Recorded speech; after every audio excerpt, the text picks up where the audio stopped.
First of all, Antonio, thank you for sitting down with us. We appreciate it. In your gym here in, where are we? Fort Lauderdale, Florida?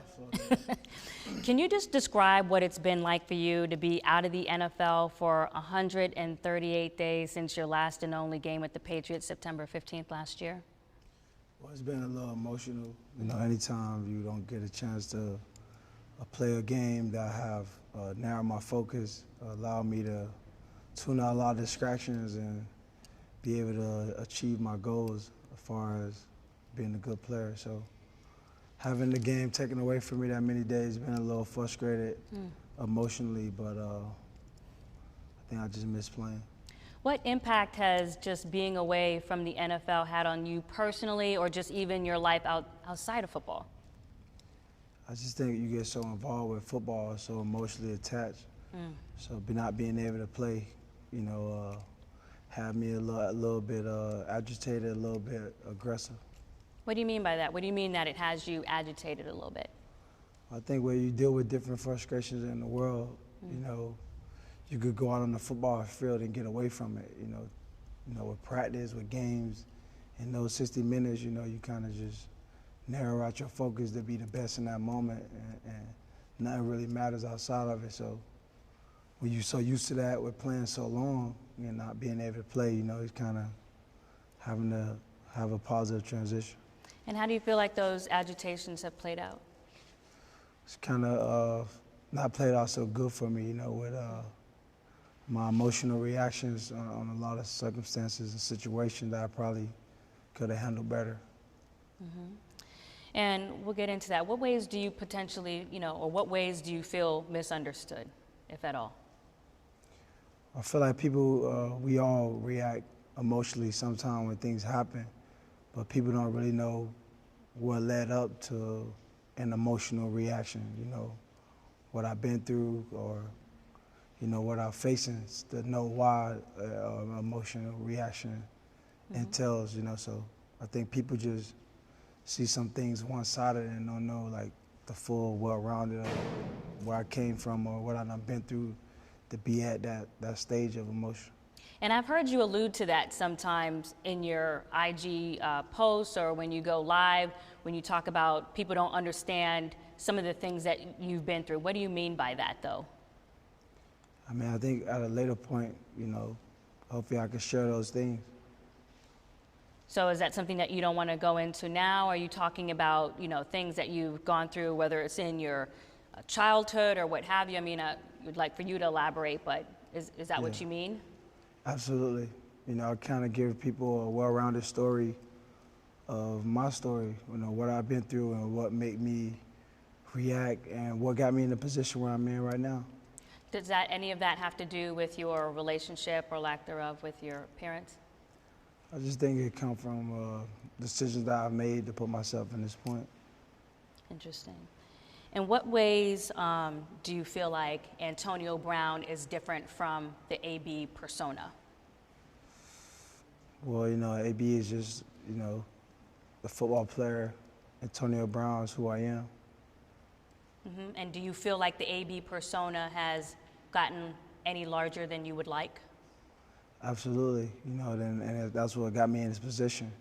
I don't think the talent or my efforts on the field is the question.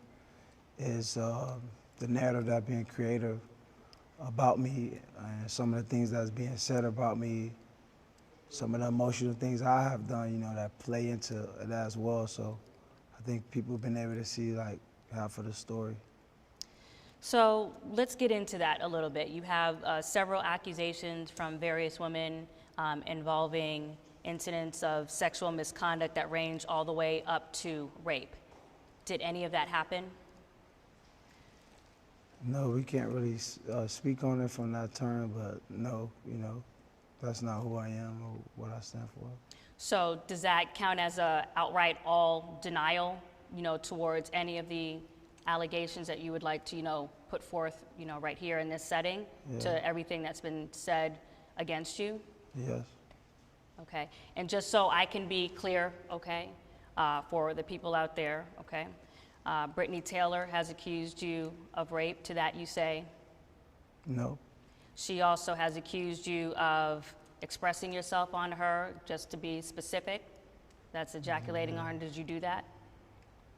We really don't get into stuff that the court and the procedures, but, you know, we let the court handle that stuff. Okay, so why do you feel like some of those accusations, including an unnamed artist that was, you know, reported in the SI article, who also said that, you know, some sexual misconduct happened, why do you think that those accusations are out there? Because I'm a target, you know, based on the position I'm in, people could say anything they want and it become public perception. So when the public knows that, you know, I become a target and anyone could say anything, even if it's justified or unjust, you know, I'm the guy who feel the pressure from it. You know, even if it's not true, I still not been able to provide justice to be able to work based on someone else's allegation. So was there anything that you did with your behaviors that could have been misinterpreted, or that you put yourself in terms of a situation that, you know, would cause them to make those accusations against you? It's just, you know, usually when people want stuff out of me, you know, this is the road they take. You know, they go try to shame me publicly to see if I give them a certain type of wage. You know, we all done been through it. It's just, you know, I wasn't willing to give them that wage, you know. So what do you mean? Do you feel like any of these women, are you alluding to the fact that you feel like any of these women were trying to extort you? I'm not here to like give you a support No, case. I don't know, you know, I don't know, Nah. yeah. This not here to sell you on a support case, you know. Yeah. This just to I understand. kind of give you a briefing.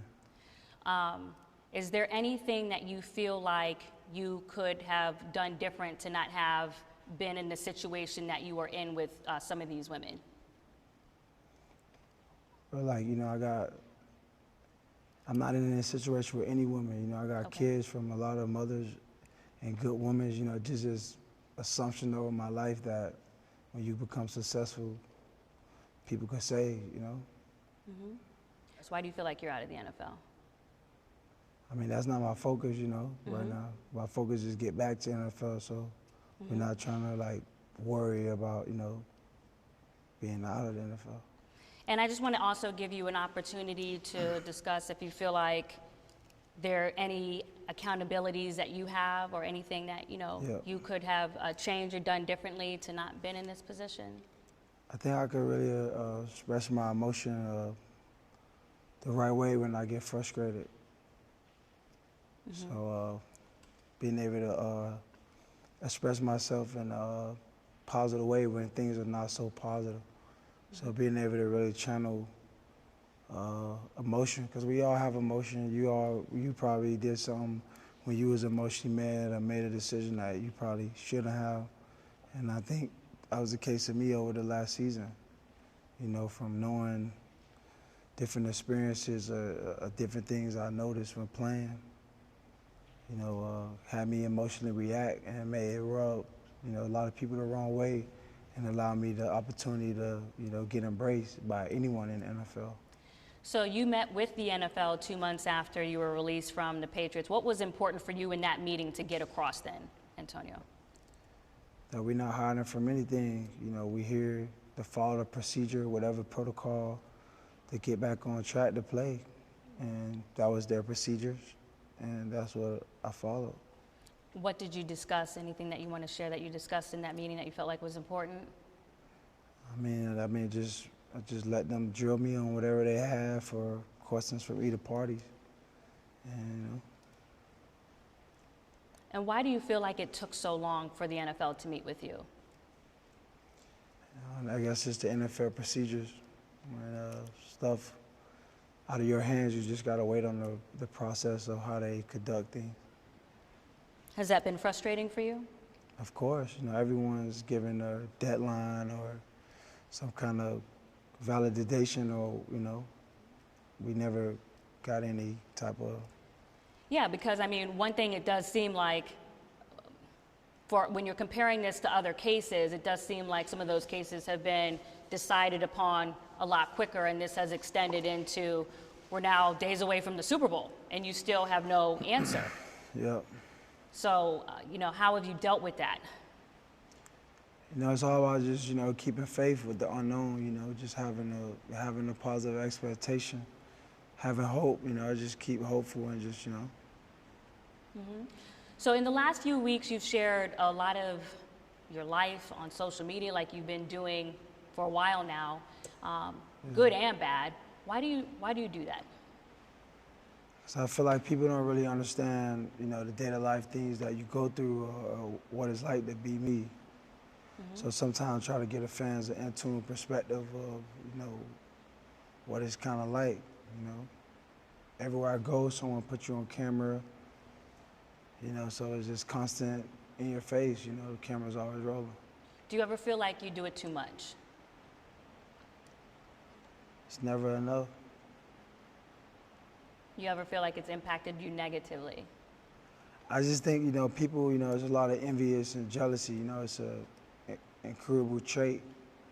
It's really reciprocated, it's never donated, so I know it could breed envy of, some of the stuff that portrayed or put out there, but it's only for motivation used to really inspire people to work harder. And some of it hasn't always been like that, because there was a post that you did that was live, right, involving one of the mothers of your kids. Your kids were in there, the police were involved. So when you do something like that, what do you feel like is the perception, that carries out there, especially when it comes across so disturbing to a lot of people, Antonio? Well, I think, just it don't look good, especially with your kids there and they're reacting emotionally. And sad that it had to be online, where the whole world to see it. But that's just something, I explain to the kids and my family, just about handling my emotion the right way. Sometimes things could go on in the wrong way, and it don't mean it's okay to react in the wrong way. So it's all about having a positive expectation and not letting my emotions get the best of me when I'm reacting negatively. So when you say it's sad for something like that to have to happen, Antonio, but people out here hearing you say that are saying, well, it was within your control, right, to post that live. So it's not something that you had to do. So when you say it's sad that that had to happen, is that really placing the blame somewhere else for that going out live? No, it wasn't no blame. I take full responsibility, but like I said, everyone's in the world human. We all react on different emotion. Sad that I had to portray it to the world is showing my reaction of bad emotion, and something I feel heartfelt about acting that way, especially in front of my kids. So, Yeah, because I've seen you at many workouts, whether it's in California or what have you, that I've watched you, and you always have your kids around you, whether it's in training camp or what have you. So how do you feel, Antonio, that has impacted your kids? I mean, kids see arguments every day. It's sad that I was with the police and they had to see it. But, it's not the best thing, the example we want to set or the best thing we want to show them. But some of the things kids see, they learn from. And they learn that dad is not perfect, Sometimes I react the wrong way and emotionally. I'm a human being, I have the right to sometimes. Sometimes not always right. So, what I'm saying? And I got to understand that as well. So it's a part of just growing up. And what did your kids say anything to you about that, or do they ever say anything about young, you post on social media? Nah, my kids young, they don't really see all the stuff for the grown folks or everyone else sees. They just loving kids. They don't know what's going on in that moment. They just, and at a point of like a misunderstanding, they only see love, so they don't see hate or jealousy or negativity. So. In the past few weeks, you were arrested for burglary and battery in an incident involving a moving truck driver. You also were placed on house arrest. Due to that, would you say that your life is out of control in any way? I mean, I'm in control of my life, maybe for someone outside looking in. So why does that happen? Because, for someone listening to this interview, they might feel like, but why are all of these incidents happening with Antonio? I mean, you know what I'm saying? Like, I know you said you're a target, but there's a whole bunch of people who are a target, who make a lot of money. Who? I mean, athletes, like people who? of status. Who? I'm not going to name their names, but people. Name them, you got an example? But people who are in the same realm as you. So I'm just saying, given that, how do you explain to those people that this incident with the moving truck, or with one of your mom's kids, it happens to you? I mean, we all go through adversity. We don't make no excuses. What you want me to say? You know what I'm saying? Mm-hmm. Some things happen. The good will outweigh the bad. You go through adversity. Triumphs and adversity is just to build character. I guess how I learned about my character through this adversity. How do you think these incidents are going to impact your status with the NFL? I mean, Roger Goodell came out last week, said they're going to provide me some help and some support. So we'll see if the status, I don't think my status with the NFL from a physical standpoint has ever been a question. Mm-hmm. It's just the emotional problem. What do you do with a guy who's been playing ball since 6? I'm from Liberty City. I grew up in diverse areas. Not only me playing football changed my life and made my life better, but I still come from these diverse areas. So when I have a chance to go out and express myself and play the game that I like to play, to take me away from some of the adverse things that I had to grow up and go through, that's what people got to understand. Mm-hmm. Just because I change my life and reach a certain level of talent, that don't mean I don't come from a place, you know what I mean, or how I act or how I represent in my culture, So when Roger Goodell said Wednesday that they do care about your well-being and, that they want to make sure that you are provided with help, first of all, what I want to understand is, has the NFL provided you any help in this interim while you have been out of the NFL? No, when you're out the NFL, you're not their property. They don't really help you. So I was pleased to hear that after 140 days that there was some positivity about me, because as in late, I just been the cancer of the NFL, the problem child, the guy who gets in trouble, and the kind of guy who have the bad narrative about him. So when Roger Goodell says in his press conference that they care about your well-being, do you believe the commissioner of the NFL? I believe it when we see it.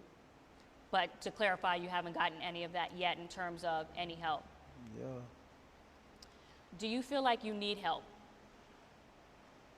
Help as in what? Well, some people, when they talk about you, not to say that it's true, but we're going to just talk about what we hear, right? Yeah. So some people, when they talk about you, they say, Antonio Brown needs mental help, or he shows signs of needing mental help. Yeah. Do you need mental help? We all need mental help, from our friends, from the people we hang around, from the people we consult with every day. Yeah, we need mental help. I'm like an animal in a cage. Like, everyone just talk about me. I can't go out my house in the private. Everything I do is in the face of people. It's the face of someone talking, someone making an assumption about me. Right, but you say everything I do is in the public sphere, right? Maybe you feel like a fish in a fishbowl, but how much of that are you contributing to, right? In terms of what you share, because you share so much of yourself. Not everything has to be shared. So how much of that are you contributing to? I don't know. I'm just sharing to inspire. I'm not sharing to contribute to nothing negative. I share to inspire the kids who look up to me. I'm like a hero to some of these kids in these areas. Mm-hmm. So I share them so they could get the encouragement or enlightenment to be able to, they want to be in a position to strive for something better. Some of the things that people also feel or speculate on is whether that hit from Vontaze Burfict in the playoffs from the 2015 season that went into the playoffs. Some people speculate that Vontaze Burfict's hit has adversely impacted your behavior after that. Is that true? Nah, it didn't hit me that hard. I got up and walked out the field. We won the game. Like, I was all right. You play the game long enough, everyone get hit hard. It's a part of the game. It's not like, I started being different after the hit. Like, everyone get hit. You get hit. It's a part of the game. Obviously, I'm not a linebacker where I'm banging my head every time. I haven't been hit that much. Anybody will be aggressive if they use football to express their life, the instant results of working hard, instant gratification of getting a return on your work. So I would say, not being able to play football had me a lot more free time to really focus on, when I play football, I'm focused on the goal, so I'm not really hearing or worrying about what nobody said. It really don't matter, because I know I'm focused on something. So I'm not playing football and I'm hearing people talk like, you know, we can't really take no disrespect. Like, you ain't really gotta like us, but like, you really gotta respect me. Like, you know what I'm saying? Like, people. So you don't feel like you've noticed any more aggressiveness or emotional Nah. outbursts I just think since I got that hit time. at all? I just think I got, when you got time on your hands, you know what I'm saying? You know what I'm saying? And you don't really have a goal or something that keep you driven, focused fully. You know, now you got time to react to what this person say. So you attribute it to having more time on your hands, Exactly. specifically also since then, that hit? Exactly. Okay. So why do you feel like in one of her posts on Instagram, one of the mothers of your kids said that she hopes that you get the help that you need? What did she mean by that? I mean, she's emotional, you know, women are emotional, they love me, you know, she can say whatever, but at the end of the day, like, you know, it's emotional, she's got a lot to deal with, you know, like online, people saying this, that, it's a lot, you know, so of course she's gonna say stuff that's emotional, but like. So you don't agree Agree with what, you know, she was saying that in terms of she hopes that you get the help that you need or that it's necessary? Yeah, I think she's just saying that because she's like emotional. She don't mean that, she's just emotional, like just an emotional reaction. Kobe's death was a huge thing that has impacted everybody around the world. First of all, just tell me, how did Kobe's death impact you? I think it impacted me a lot, you know, just knowing one of my heroes, icons, guys to look up to, you know, had passed away, how he passed with his daughter, you know, it was really like a tragedy. So to just even fathom that is just, you know, a discomfort. So, you know, just, you know, when you see things like that, it just, you know, want to inspire me to, you know, want to, you know, play and be that, you know, role model for kids who like look to people to be in those roles like that. So after Kobe's death, you posted a picture with you and Tom Brady on your Instagram saying you want to play in the NFL more than ever now. Yeah. What made you write that caption? Just the whole Mamba mentality, you know, just thinking of Kobe Bryant and the athlete he was, the adversity he faced, you know, tearing his Achilles, you know, having people say he raped him and some of the adversities that he had to go through and persevere from. You know, I could relate, you know, when you an athlete at a certain level, when you achieve certain success, then adversity kind of bring you down. So, you know, just a lot of emotions that go into, you know, someone passing and their tragedy, you know, how it affect you. But So I noticed in your caption you said that you want to play in the NFL more than ever now. yeah. So does that mean that there are times when you have contemplated not playing in the NFL ever again since you have been out of the NFL? Of course. Explain that. I mean, at some point the game ends. You know, you can't, if I was immortal, I could probably play forever and always be healthy and maybe have a better public perception.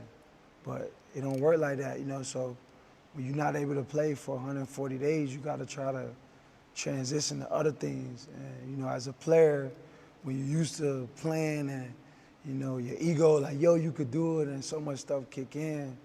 But at the end of the day, you know, the game won't come to an end, and you got to find other things that, like 84/7, like here, and me creating music to do other things that, you know, that help me feel like I got a goal and to keep me driven, because we all need something that hold us accountable and keep us focused.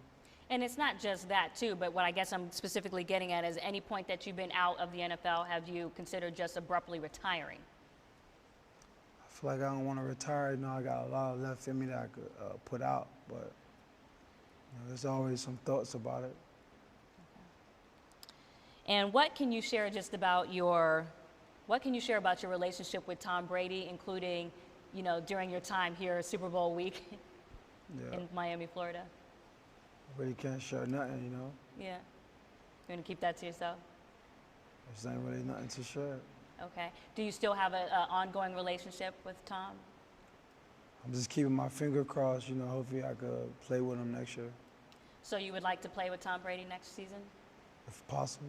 Have you all talked about it? Not really. Not really? Not really. A little bit?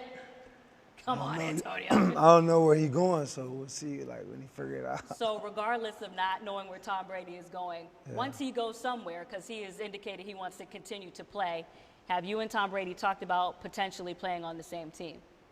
If the possibility presents itself. Is that a yes? We not the owners or the general managers. Would you like to? I would like to. There you go. Yeah, I like to. Okay. I also wanted to ask you, with some time to reflect now, what do you think about your departure from the Steelers, a team that you were with for 9 seasons? I feel like, I could have left on a better note or could have handled it better. But I just feel like at the time, that's where I was at mentally. And how would you characterize your relationship with Mike Tomlin right now? Or how do you regard him? Man, it's a coach relationship, players and coaches, Is it complicated? No, Mike Tomlin was a good guy to me. He's a good coach, a great leader, someone I could depend on off the field for anything I need, personal. I think he cares about my well-being. But, I'm not a member of the Pittsburgh Steelers, so I don't need his coaching anymore. Okay. How would you describe your time with the Raiders? I think it was a little misunderstanding, but I think it was fun. And what led to your conflict with Mike Mayock and you eventually calling him out of his name? I never really called him out his name for, to clear the record. I know there's a lot of reports, but, he'll tell you, he'll clear the air, but I just think he's a new general manager. He never seen a guy like me. So there's a little discomfort there or what have you. He got a lot of notes from Kevin Colbert so. Okay. Well, just to clear it up on this end, multiple people say that they heard that conflict with you in terms of it also arising to that point. And to that you say still. People gonna always say he say, she say, like Mike Mayock, like the conversation or what it was. I think, it just was in the right place at the right time for me to be there. Mm-hmm. And do you feel like you owe anybody in the NFL an apology? I think I owe the whole NFL apology and my past behavior. I think I could have done a lot of things better. And do you feel like you owe any of the women that you've ever got into a conflict with an apology? I feel like I never really got any conflict with no woman. I just feel like I'm a target. So anybody could come against me and say anything, and I'm gonna have to face it. There's no support, it's no ecos, it's no rules in it. Like anyone could come after me for anything, no proof or whatever he say, she say, and the media run with it. So even if I'm not guilty, I'm already guilty because they already wrote it, put it on the TV, and put that in people's minds. So just by me having to sit here and hear the allegations of me, it's just unfair to me, every time. Mm-hmm. And why did you issue an apology on your Instagram to the local police? I mean, I was disrespectful to the police on national media, and a lot of kids look up to me. So the wrong thing I want to do is provoke, police brutality against the police force who supposed to protect the community. So I wanted to clarify my actions to let them know, I have no point intent of disrespecting or putting the wrong thing out about police officers. I respect the law enforcement, so I wanted to be clear with my actions to not only the Hollywood police, but the kids at the POW and the 707 League that I gave them money to let them know that, we want to eventually be able to work with the police. Mm-hmm. Do you feel like you're addicted to fame? I'm addicted to fame? Nah, I'm not addicted to fame. Like addicted, like you mean what? Do you crave the spotlight? No. Do you seek the spotlight? Why would I seek a spotlight? Not sure. Just a question. Yeah. Mm-hmm. Okay. What led you into the music part of your career right now? What led you to want to start rapping? When we came into your gym, you're playing tracks from your singles that you've been putting out on iTunes. Yeah. What got you into all of that? Well, just a form of art of expression, being really misunderstood, and then having to hear people's perception of me, having to answer questions of, a lot of false accusations that I have to sit up here and answer because the perception of the reality people have created by the success that I'm in. When I didn't have no money or when I wasn't in this position, it wasn't no one coming after me or saying, hey, I want money, or I'm gonna say this. So ever since I got in this position, it's like, oh, I'm this bad guy now, but before I was just a 6th-round guy who worked himself in his position to be the best player. Then I became the best, and it's like, oh, now I'm this bad person who just tell people bad stuff. I don't care about no one but myself. So I guess that's when you start getting successful as a guy, then people put that on you. So it's like, it's always a barrier, it's always a barrier. I work hard to get myself here, then I become here, then it's, hey, this bad guy now I'm getting all this trouble, you know what I mean? So now I'm, just a whirlwind all created by public perception. Are you fully committed to being a rapper? Maybe. Maybe? Yeah. What does that mean? I mean, maybe. Okay. Are you enjoying yourself making videos and all these Yeah. things that we see out there? Yeah, I'm enjoying expressing myself, hopefully I could let people understand, put them in an emotion of a thought of, what I go through or what it feels like. And then lastly, in what ways do you feel like you've evolved as a person? In what ways would you also like to continue to implement some changes? I feel like I evolved, having time off from football, working on handling emotion, when you get negative vibes, you could get a negative emotion. So I try to make sure not only I'm practicing my mental health, or I'm talking to like my friends on my level who could encourage my mental health. I try to have the right people around me that could encourage my well-being, of not worrying about what people say, staying focused on my goal and just, seeing the vision no matter the distraction. And are you seeing a therapist right now? Yeah, I see a lot of therapists, but it ain't really for no one record, It ain't it's not for what? No one record or for no negativity, it's just to talk, to consult with people that don't have an agenda. When I'm in such a good position, when I'm talking to people that have agendas, because they want stuff from me, they want money, they want to use likeness, they want to use my image, they want to put me on their phone. So when you're talking to people that got agendas, it's not good mental health because they give you the feedback for what's good for them or what may not be good for you. So, learning how to deal with my emotions and talking to people that encourage my mental health. When you're talking to people from Liberty City, they got a different mentality because they're in the survival mode. So that could have you reacting on that same instant when it's like, I'm different now, I already made it from those areas. And just real quick, just because you mentioned your mental health, do you have any concerns of having CTE at all? I just got a whole lot of money, that's it. I'm gonna let you end on that.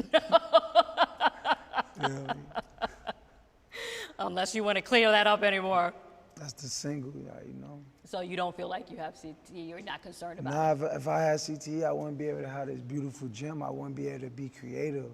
I wouldn't be able to, communicate and Well, you might have the early, there's early stages, AB, just to be Nah, I clear. ain't Aaron Hernandez. I'm perfectly fine, Okay. I ain't take that many big hits. I had one big hit in 10 years. Anybody who play this game, they gonna get hit hard. That's a part of the game. Why people think I got CTE? I'm a real handsome guy. I'm healthy. Wow, it has Like, nothing to for do with real. how your physical But I'm saying, attractiveness I level. know. But CTE is you know what I mean? I feel like I don't have CTE. I'm perfectly fine. And then obviously this is a serious, condition. Yeah, We yeah, just, of course. wanted to ask about that. Did I ask you is there anything that you want to say that I did not ask you? How's business? How's business? Booming. Okay. Thank you. Tell me. Appreciate it. Thank you for watching ESPN on YouTube. For more sports and analysis, download the ESPN app, and for live streaming sports and premium content, subscribe to ESPN Plus.